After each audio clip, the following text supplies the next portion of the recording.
గురుభ్యో నమః. దేవరాజ దయాపాత్రం దేవక్త్యాది గుణార్ణవం ఋగ్వాది మునిభిర్మాన్యం వందే శ్రీ వికనోర్ణవం.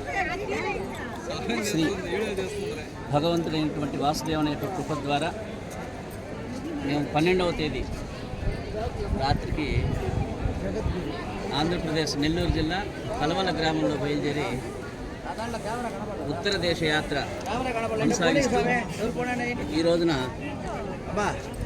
ఉత్తర దేశ యాత్రలో కొనసాగుతూ నిన్న ఉదయానికి వారణాసి చేరాం.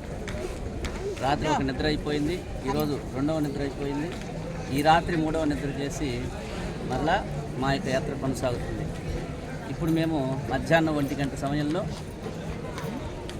మణికర్ణికా ఘాట్లో స్నానాదులు పూర్తి చేసుకొని శ్రాద్ధకర్మలు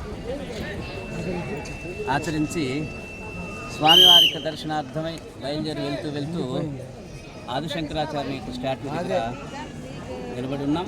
మరికొద్దిసేపట్లో మేమంతా దర్శనానికి వెళ్ళి ఆ తర్వాత అన్నపూర్ణ సదనంలో అన్నప్రసాదాన్ని స్వీకరించి తదుపరి మా యొక్క యాత్రని కొనసాగిస్తాం. మా ఈ యాత్ర దిగ్విజయంగా కొనసాగుతుంది.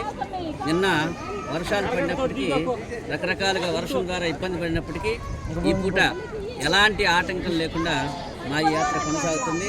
ఎండ విపరీతంగా కాస్తుంది, అయినప్పటికీ చిక్కు చెదరని భక్తి విశ్వాసంతో మా యొక్క సభ్యులంతా, మా యొక్క శిష్య బృందం, అలాగే బంధుమిత్రాదులు సపరివారం అంతా, శ్రేయోభిలాషులంతా యొక్క కార్యక్రమంలో నిర్విఘ్నంగా కొనసాగుతూ ఉన్నాం. ఎంతోమంది మా ఈ యాత్రని ఈ ప్రసార మాధ్యమం ద్వారా తిలకిస్తూ ఉన్నారు. వారందరికీ కూడా ధన్యవాదాలు తెలియజేస్తూ, మీకు అందరికీ మేము ఇక్కడికి వచ్చి ఈ యొక్క దర్శనం చేస్తే ఎలాంటి పుణ్యఫలం మాకు వచ్చిందో ఈ ప్రసార మాధ్యమంలో మా ఈ వీడియోలు చూసి ఆనందిస్తున్నటువంటి వాళ్ళకి, ఆదరిస్తున్న వాళ్ళందరికీ కూడా మా ఈ యాత్రాఫలం లభించేలాగిన స్వామి దగ్గర మేమందరం మంగళాశాసనం పలుకుతూ వాసుదేవ వాసుదేవ వాసుదేవ వాసుదేవ వాసుదేవ దూరంగా ఒక్కసారి అందరూ కూర్చున్నారు. దేవుళ్ళు